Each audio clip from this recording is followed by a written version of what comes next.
Hi hello నమస్తే welcome to Vikram TV నేను మీ anchor పప్పు ఈ రోజు మనతోని స్పెషల్ గెస్ట్ అండి ఆ గెస్ట్ ఎవరు కాదు ఆధ్యాత్మిక ఎంఏ ఆస్ట్రాలజర్ నాగసిద్ధి వెంకటేశ్వర శర్మ గారు మనతోనే ఉన్నారు ఆయన కుంభమేళ అనగానే చాలా మంది వెళ్ళాలి అక్కడ నది తీరాన మనము స్నానం చేస్తే చాలా పుణ్యం వస్తుందని అంటారు అసలు కుంభమేళకి ఎందుకు వెళ్ళాలి అక్కడ వెళ్తే ఎలాంటి పద్ధతులు ఫాలో అవ్వాలి ఇప్పుడు మన శర్మ గారిని అడిగి తెలుసుకుని ప్రయత్నిద్దాం నమస్తే గురుగారు నమస్తే అండి ఎలా ఉన్నారు చాలా బాగుంది ఎవరు కూడా ప్రయాణం ఎక్కడ చేస్తున్నారంటే కుంభమేళకనే అంటున్నారు కుంభమేళ విశిష్టత ఏంటిది అసలు కుంభమేళ ఇన్ని సంవత్సరాల తర్వాతనే ఎందుకు వస్తుంది గురూజీ కుంభమేళ అనేది 12 సంవత్సరాలకు ఒకసారి వచ్చేదాన్ని కుంభమేళ అంటూ ఉంటాం. ఓకే మరి ఈసారి వచ్చింది 144 సంవత్సరాలకు వచ్చినటువంటి కుంభమేళ. ఇది మహాకుంభమేళ అని చాలా విశేషమైనటువంటిది. కుంభమేళకి మహాకుంభమేళకి అర్ధ కుంభమేళ మొత్తం 3 రకాలు ఉంటాయి. అర్ధ కుంభమేళ అంటే 6 సంవత్సరాలకు ఒకసారి జరుగుతూ ఉంటుంది. ఈ మహాకుంభమేళ అనేది చాలా విశేషమైనటువంటిది ఈ మహాకుంభమేళ. మరి దీనివల్ల ఈ మహాకుంభమేళాలకి నాగసాధువులు అనేవాళ్ళు తప్పనిసరిగా రావడం జరుగుతూ ఉంటుంది. మరి ఈ నాగసాధువులకి మన సైడ్ ఉండే సాధువులకి చాలా తేడా ఉంటుంది. మన సామాన్యంగా సాధువు అంటే ఎవరిని అంటామంటే ఇక భార్యా పిల్లలు లేక ఏదో జీవనం చేస్తూ బయట భిక్షాటన చేస్తూ ఉండేవాడిని సాధువు అంటాం, అవునా? అది కాకుండా సన్యాసాశ్రమం అంటాం. మన ప్రాంతంలో మరి అస్త్ర సన్యాసాశ్రమం అంటే భార్య పిల్లలు తల్లిదండ్రులను వదిలేసి తల్లి యొక్క అనుమతితో తీసుకునేది సన్యాసాశ్రమం. అంటే తన కర్మ తనే చేసుకొని పిండ ప్రదానం చేసుకొని సన్యాసాశ్రమం తీసుకుంటూ ఉంటారు. మరి సన్యాసాశ్రమం తీసుకోవాలంటే దీనికి కొన్ని పద్ధతులు కొన్ని నియమాలు ఉన్నాయి. ఏంటంటే ఏంటి ఫస్ట్ వేదం నేర్చుకోవాలి. ఆ వేదం నేర్చుకోవాలంటే 12 సంవత్సరాల సమయం పడుతుంది. తర్వాత శాస్త్రం నేర్చుకోవాలి. శాస్త్రం అంటే ఏ పని ఎట్లా చేయాలి ఎందుకు చేయాలని చెప్పేదే శాస్త్రం. అది కాకుండా న్యాయశాస్త్రం. న్యాయశాస్త్రం అంటే ధర్మం చెప్పాలంటే న్యాయశాస్త్రం నుంచి వచ్చిందే ధర్మశాస్త్రం. కాబట్టి న్యాయశాస్త్రం నేర్చుకోవాలి. తర్వాత తర్కం అంటారు. అంటే ఇత్తు ముందా చెట్టు ముందా అంటే చెట్టులోంచి ఇత్తు వచ్చిందా ఇత్తులోంచి చెట్టు వచ్చిందా చెప్పండి? విత్తులోంచి. మరి ఆ చెట్టు దేంట్లో వచ్చింది? విత్తులో నుంచి వచ్చింది. దీన్ని తర్కం అంటారు. అది గెలవాలి. ఇవన్నీ తీసుకున్న తర్వాత సన్యాసాశ్రమం ఇస్తారు. మరి ఈ నాగసాధువులు ఏంటంటే 48 సంవత్సరాలు సాధన చేస్తారు వాళ్ళు. దీంట్లో 4 లెవెల్స్ ఉంటాయి. ఫస్ట్ లెవెల్ ఒక 12 సంవత్సరాలు, రెండోది 12 సంవత్సరాలు, 4 12 45 సంవత్సరాలు సాధన చేసిన వాళ్ళని నాగసాధువులని పిలుస్తూ ఉంటారు. మరి ఈ నాగసాధువుల శక్తులు ఎట్లా ఉంటాయంటే వాళ్ళకి అతీతమైన శక్తులు వస్తాయండి. ఎటువంటి శక్తులు వస్తాయంటే కుంభమేళలో విడిగానే వాళ్ళ శక్తులు సంపాదించి కుంభమేళాకు వస్తారు. మరి వాళ్ళు వచ్చి బ్రహ్మ ముహూర్తంలో అంటే తెల్లవారుజామున 3 గంటలకి 2-3 గంటలకు వచ్చి వాళ్ళు స్నానం చేసి ఆ కుంభమేళలో తపస్సు చేసుకుంటూ ఉంటారు. మరి ఆ శక్తి రాత్రికి రాత్రి రాదు కదా. నేను చెప్పిన 48 సంవత్సరాలు సాధన చేసిన వాళ్ళకే ఈ యొక్క అష్టసిద్ధులు సంపాదిస్తూ ఉంటారు. ఈ కుంభమేళాకు వచ్చే నాగసాధువులు హిమాలయాల్లో పర్వత శిఖరాల్లో వాళ్ళు తపస్సు చేసుకుంటూ ఉంటారు. ఎందుకయ్యా అంటే వాళ్ళకి ఐహికమైన సుఖాలంటే ఈ డబ్బులు, బంగారం, భార్య, పిల్లలు, ఈ కార్లు ఇవన్నీ వాళ్ళకి అవసరం లేదు. వాళ్ళకి ఏందయ్యా అంటే కేవలం పరమేశ్వరుడికి దగ్గరలో ఉండడమే వాళ్ళ యొక్క ప్రధానమైన లక్షణం. అంటే దేవుడికి దగ్గరలో వాళ్ళు ప్రయాణిస్తూ ఉంటారు. ఆ సమయంలో రకరకాల వాళ్ళ గురు పరంపర ఏదైతే వస్తుందో దాన్ని రకాల సాధన చేసుకుంటూ ఈ యొక్క ప్రయాణం చేస్తూ ఉంటారు. వాళ్ళకి అతీతమైన శక్తులు వస్తాయని చెప్పాను దాకా. అవును. ఎటువంటి శక్తులు వస్తాయంటే చాలామంది వీళ్ళ మీద స్టడీ చేశారు ఇప్పటికే. ఈ కుంభమేళాకి నాగసాధువులు ఎక్కడి నుంచి వస్తారు, మరి బస్సులు ఎక్కి వస్తారా, కార్లు ఎక్కి వస్తారంటే ఎవరికి కనపడరు. వాళ్ళు కనిపించకుండానే ఉంటారు. సూక్ష్మ దేహంతో వస్తారు. వాళ్ళు వెళ్ళేటప్పుడు కూడా మనం చూస్తూ ఉంటాం. మన కళ్ళు చూపు మేర పోతూ ఉంటారు, అక్కడ మాయమైపోతారు. ఓకే, మనం చూస్తూ ఉంటాం. మన కళ్ళు చూపు ఎక్కడో కనపడుతుంది, మనకి 1/2 కిలోమీటర్ వరకు కనపడుతూ ఉంటుంది. అవునా? 500 మీటర్ల వరకు మనం చూడగలం. అక్కడ వరకు సుమారు మనిషి అలిగిడి కనపడుతుంది. అక్కడ తర్వాత మాయమైపోతాడు. నువ్వు బండి వేసుకుని ఆయన వెనకాల వెళ్తే కూడా కనపడు.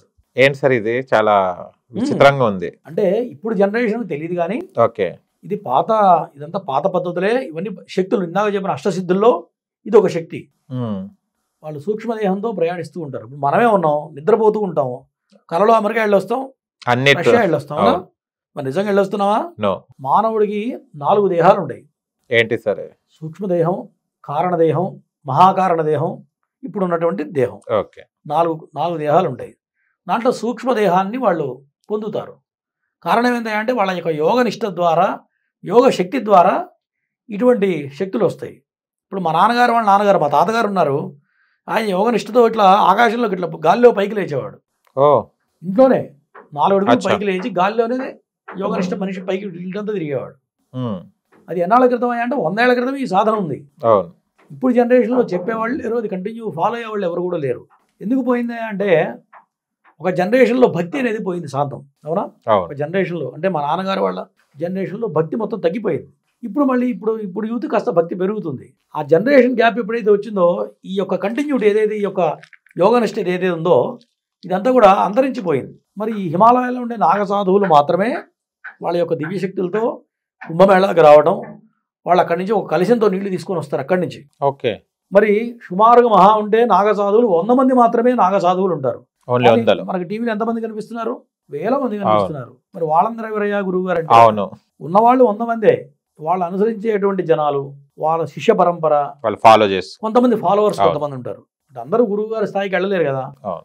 వాళ్ళు అనుసరించే వాళ్ళు ఎవరైతే ఉంటారో వాళ్ళందరూ ఊరేగింపుగా వచ్చి ఆ కుంభమేళాకు వచ్చి ఆ యొక్క ఏదైతే కలశంతో నీళ్లు తీసుకొస్తారో ఈ యొక్క గంగా, నర్మదా, సరస్వతి 3 నదుల సంగమమే త్రివేణి సంగమం. ఇది చాలా విశేషమైనటువంటి గంగ. ఆ గంగ ఎక్కడి నుంచి వస్తుందంటే పరమేశ్వరుడు శిఖలో నుంచి వచ్చేది గంగ. శివుడి తలలో గంగామ్మవారిని ధరించాడు ఆయన. అక్కడి నుంచి హిమాలయ పర్వతాల సానువుల్లో నుంచి ఎంతో ఉరవడి. మీరు ఎప్పుడన్నా వెళ్ళారా కాశీకి? లేదు సార్. ఇంకా చాలా అద్భుతంగా ఉంటుంది. ఆ ఉరవడి ఎంత ఉంటుందంటే మనం గంగలో నిలబడలేము, అంత శక్తి ఉంటుంది గంగకి. ఓకే. మీరు వర్షాకాలం ప్రారంభంలో కనుక వెళితే మనం పట్టుకోకపోతే మనం లాక్కెళ్ళిపోతుంది గంగ. ఏదైనా పట్టుకుని రాడ్లు పెడతారు, పట్టుకుని మునగాల్సింది తప్ప మునిగి లేచే లోపల లాక్కెళ్ళిపోతుంది. అంత ఉధృతంగా ఉంటుంది గంగ. మన గంగా కావేరీ దిగుబాటు కింద అంతర్భాగంలో సరస్వతీ నది కలుస్తుంది అన్నమాట, త్రివేణి సంగమం. ఓకే.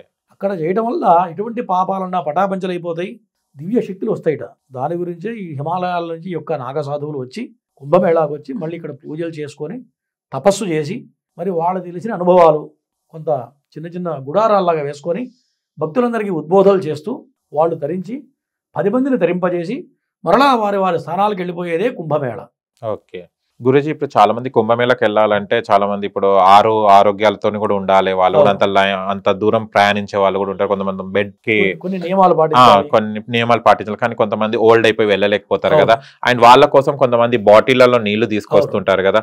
అలా తీసుకురావడం వల్ల వీళ్ళకి కావాల్సిన పుణ్యం మీద దక్కుతుందా స్వామి ఇలా చేయడం వల్ల? వాళ్ళు కూడా ఇంట్లోనే తల మీద వేసుకుంటారు కదా. వెళ్ళలేని శక్తి లేని వాడు ఉంటాడండి. ఇప్పుడు కాలు చేతులు కదలని వాడు ఉంటాడు. అవును. మనం ఇదివరకు పూర్వం దేవాలయాల్లో ఊరేగింపు చేసేవాడు. సంవత్సరానికి ఒకసారి దేవుణ్ణి మన గల్లీలలో తిప్పేవాడు. అవును. ఎందుకోసం తిప్పుతారంటే కాలు చేయి నడవలేని వాడు ఉంటాడు, వాడికి దేవుడి దర్శనం కావాలిగా, దాని గురించి ఊరేగింపు చేసేవాళ్ళు. ఇది కూడా అంతే. నడవలేనప్పుడు గంగ తీసుకొచ్చి నెత్తి మీద చల్లుకుంటే కూడా విశేషమైన ఫలితం వస్తుంది. ఈ గంగతో పాటు గోదావరి కూడా శివుడి శిఖలో నుంచి వచ్చినటువంటిదే గోదావరి. ఈ గోదావరి మన కాళేశ్వరంలో 2 నదులు కలుస్తాయి. మన తెలంగాణ ప్రభుత్వం డిక్లేర్ చేసింది. ఈ 2 నదులు కలిసి ఎక్కడైతే సంగమం జరుగుతుందో అక్కడ స్నానం చేస్తే కూడా కుంభమేళాలో చేసినటువంటి ఫలితం వస్తుందని చెప్పి శాస్త్రం చెబుతుంది. మరి అక్కడికి వెళ్ళలేని వాళ్ళు మన కాళేశ్వరంలో కూడా వెళ్ళి చక్కగా స్నానం చేస్తే ఈ కుంభమేళాలో అదే గంగ ఇక్కడికి వస్తుంది కాబట్టి ఆ యొక్క గంగా స్నానం చేసిన ఫలితం కూడా ఖచ్చితంగా వస్తుంది. కొంతమంది ఏం చేస్తున్నారంటే జనాలు విపరీతం అయిపోయి డైరెక్ట్గా మనం విడిచిన బట్టలతో వెళ్ళి గంగలో మునుగుతున్నారు. ఓకే. అది చాలా దోషం. ఎందుకంటే అంత పవిత్రమైన గంగలో మనం స్నానం చేయకుండా, బ్రషింగ్ చేయకుండా, కాలకృత్యాలు చేసుకోకుండా గంగలో మునగకూడదు ఎప్పుడు కూడా. మనం విడిగా బయట తల మీద స్నానం చేసి తడి బట్టలతో మాత్రమే గంగలో మునగాలి. ఎంత అవకాశం లేకపోయినా పక్కన మనకు షవర్స్ లాంటివి పెట్టారు అక్కడ, చక్కగా షవర్స్ లో స్నానం చేసి అప్పుడు గంగా నదిలోకి వెళ్ళి గంగానాథ నది సంకల్ప స్నానం ఉంటుంది. అక్కడ బ్రాహ్మణ చేత సంకల్పం చెప్పించుకొని స్నానం చేసినట్లయితే పరిపూర్ణమైన ఫలితం అనేది సంభవిస్తుంది. మళ్ళీ ఇలాంటి కుంభమేళలో ఇంతమంది గ్యాదర్ అవుతున్నారు కదా, కోట్లాది మంది గ్యాదర్ అవుతున్న సమయంలో మళ్ళీ ఇలాంటి స్నానాలు మనం నది తీరాన చేస్తే గనక మనకు వైరస్ వచ్చే ఛాన్సెస్ ఏమైనా ఉన్నాయా గురూజీ? అదే దైవశక్తి. దైవబలం ఉన్నవాడికి అవేమి రావు. మరి వాళ్ళందరూ కూడా గొప్ప గొప్ప మహానుభావులు వచ్చేది. వాళ్ళ దైవశక్తి, వాళ్ళ దృష్టి మన మీద పడితేనే నీకున్నటువంటి దరిద్రాలు, మరి దరిద్ర బాధలు కానీ ఎటువంటి కష్టాలైనా, రోగానికి తగ్గ మందులకు తగ్గ రోగాలు కూడా తగ్గిపోతాయి. వాళ్ళ దివ్య దృష్టి పడితేనే అంత పవర్ఫుల్. మరి అటువంటి వాళ్ళు స్నానం చేసిన తర్వాత మనం స్నానం చేసినట్లయితే ఎటువంటి రోగాలు రావు. ఇంకోటి ఏంటంటే గంగా ఫ్లోటింగ్ ఉంటుంది కాబట్టి వాటర్ స్టాగ్నేట్ అవ్వవు, ఫ్లోలో వెళ్ళిపోతూనే ఉంటుంది ఇప్పుడు కాబట్టి, ఎప్పటికప్పుడు రిఫ్రెష్ అవుతుంటుంది కాబట్టి ఎటువంటి ఎలర్జీస్ కానీ అట్లాంటి రావడానికి అవకాశం లేదు, రావు కూడా. కుంభమేళకి వెళ్తే నిజంగా దోషాలు పోతాయా స్వామి? అంటే దోషాలు పోతాయి అని కాదు, చాలా మంది నమ్మకంతో వెళ్తున్నారు. దోషాలు పరిహారం చేసుకోవాలి. చేయకూడని పనులను చేసి గంగలో మునిగితే దోషాలు పోతాయని ఎక్కడ చెప్పలేదు. సత్యం ధర్మం పాటించాలి, చేతనైతే ఎదుటివాడికి మంచి చేయాలి, లేకుంటే దండం పెట్టి ఊరుకోవాలి తప్ప అటువంటి మహాపాపాలు చేస్తే అవి ఎక్కడికి పోవు. ఓకే. కాకపోతే నదీ స్నానం చేసినటువంటి ఫలితం దక్కుతుంది. ఆ మహానుభావులు దర్శనం చేస్తే వాళ్ళ దగ్గర నుంచి మనం ఏమైనా కొద్దిగా నేర్చుకుంటాంగా. అవును. గొప్ప వాళ్ళ దగ్గరికి ఎందుకు వెళ్ళి మనం కలుస్తామా అంటే వాళ్ళ క్వాలిటీస్ కానీ, వాళ్ళు ఏ రకంగా ప్రయాణిస్తున్నారు, వాళ్ళు ఏ ధర్మ మార్గంలో ఉన్నారు, వాళ్ళ దైవ చింతన ఎట్లా ఉంది అనేది తెలుస్తుంది. ప్రధానంగా ఏంటంటే ఏది శాశ్వతం కాదు. సన్యాసాశ్రమం వాళ్ళు ఎందుకు తీసుకుంటారా అంటే వాళ్ళకి జ్ఞానం ఉంది కాబట్టి పెళ్ళిళ్ళు చేసుకోకుండా సన్యాసించి సన్యాసాశ్రమం స్వీకరిస్తారు. అది శాశ్వతమైనది. ఈ ఇళ్ళు, భార్య, పిల్లలు, ఈ ఐహిక సుఖాలు, ఈ బంగారం ఇదంతా కూడా అశాశ్వతమైనదని చెప్పి వేదం చెబుతుంది. సో గురూజీ ఇప్పుడు చూస్తే కుంభమేళకి వెళ్తే చాలా లాంగ్ డిస్టెన్స్ లో ఉంటుంది నది అంతా. అవును. అంటే ఏమైనా సపరేట్ పార్ట్ ఇక్కడనే ఈ ప్లేస్ లోనే మనం నది తీరానని వెళ్ళేసి మనం స్నానం చేయాలని ఉంటుందా స్వామి, లేకుంటే హోల్ ఓవర్ గా రివర్ మొత్తం ఏదైతే నది తీరం ఉంది మొత్తంలో స్నానం చేయొచ్చా, ఎలా స్వామిజీ ఇది? గంగ మొత్తం ఒకటే. ఓకే. నేను చెప్పాను ఇందాక, శివుని జటాచూటంలో వచ్చిందే గంగ. ఓకే. ఎక్కడ చేసినా గంగలో మునిగినట్టే. అదే గంగ మనకి ఇక్కడికి వచ్చింది అనుకోండి, కాళేశ్వరంలోకి అదే గంగ. ఓకే. ఇక్కడ సపరేట్ మధ్యలో ఏం పుట్టలేదు. అక్కడ చేసినా ఇక్కడ చేసినా గంగ గంగనే. గంగలో ఎక్కడ మార్పు రాదు. కానీ త్రివేణి సంగమం ఉంది. అలహాబాద్ మధ్య పేరు మార్చారు, ప్రయాగ్రాజ్ అని పెట్టారు. ఓకే. ఆ ముస్లిం పేరు తీసేసి ప్రయాగ్రాజ్ అని చెప్పి పెట్టడం జరిగింది. ఆ ప్రయాగ్రాజ్లో ఇందాక నేను చెప్పినట్టుగా మూడు నదులు కలుస్తాయి. దాన్ని త్రివేణి సంగమం అంటారు. ఆ త్రివేణి సంగమంలో స్నానం చేసి మరి తల్లి కానీ తండ్రి కానీ చనిపోయి ఉంటే వాళ్ళకి పిండ ప్రదానం చేస్తే వాళ్ళకి ఉత్తమ గతులు కలుగుతాయి. అంటే వాళ్ళు పాపాలు చేసి ఉంటే కూడా ఆ త్రివేణి సంగమంలో పిండ ప్రదానం చేయడం వల్ల వాళ్ళకి మరుజన్మ ఉండదు అని చెప్పి శాస్త్రం చెబుతుంది. కాబట్టి త్రివేణి సంగమం అనేది అంత ప్రధానమైంది. నిన్నటి రోజున మనకి బాగా ఒత్తిడి, బాగా తోపులాట జరిగి కనీసం ఎంతమందో చనిపోయారు, 30 మంది వరకు మరణించారని టీవీలో చెప్తూ ఉన్నారు. అవును. అందరూ కూడా 1 కోటి మంది ఒకటేసారి త్రివేణి సంగమంలో ఎగబడటం వల్ల ఆ యొక్క ప్రమాదం జరిగింది తప్ప అందరూ ఒకటే చోట చేయాలని ప్రయాణించి ఆ ఒత్తిడి వల్ల చనిపోవడం జరిగిందండి నిన్నటి రోజున. గురూజీ ఇప్పటిదాకా మీరు అన్నారు మరణించిన వాళ్ళే కూడా అస్థికలు అవి కూడా అక్కడ కలపొచ్చు అని అంటున్నారు. కానీ దాంట్లోనే మనం కూడా వెళ్ళి స్నానం చేస్తున్నాం కదా, ఎలాంటి అంటే శరీరంలో మనకి ఎలాంటి డిసీజెస్ వచ్చే అవకాశాలు అలాంటివి లేవా స్వామీజీ? లేదండి. ఇంకొక విశేషం ఏంటంటే ఎటువంటి రోగాలు రావు, దీంట్లో అనుమానం లేదు. ఎందుకంటే గంగలో మీకు చెప్పినట్టు ఫ్లోటింగ్ ఉంటుంది కాబట్టి మీకు ఎటువంటి రావు, ఉన్నా కూడా పోతాయి. ఓకే. ఇదివరకు మన రాజులు, మహారాజులు, మన చోళరాజులు వీళ్ళందరూ కూడా ఇంత పెద్ద పెద్ద దేవాలయాలు కట్టించారు. ఎందుకు కట్టించారంటే వాళ్ళకి రకరకాల మందులకు తగ్గని రోగాలు వచ్చేవి. మరి పెద్ద పెద్ద మహానుభావులు, ఋషులు తపస్సు చేసుకునే వాళ్ళు ఏం చెప్పారా అంటే నువ్వు బలానా నదీ తీరంలో స్నానం చేసి రావయా, దేవుడిని దర్శనం చేసుకో, నీకు రోగం తగ్గుతుందని చెప్పేవాళ్ళు. వాళ్ళు పోయి నదీ తీరంలో స్నానం చేసి ఆ దేవుడి దగ్గర ఒక నిద్ర చేస్తే వాడికి ఉన్న రోగం తగ్గేది. అదే.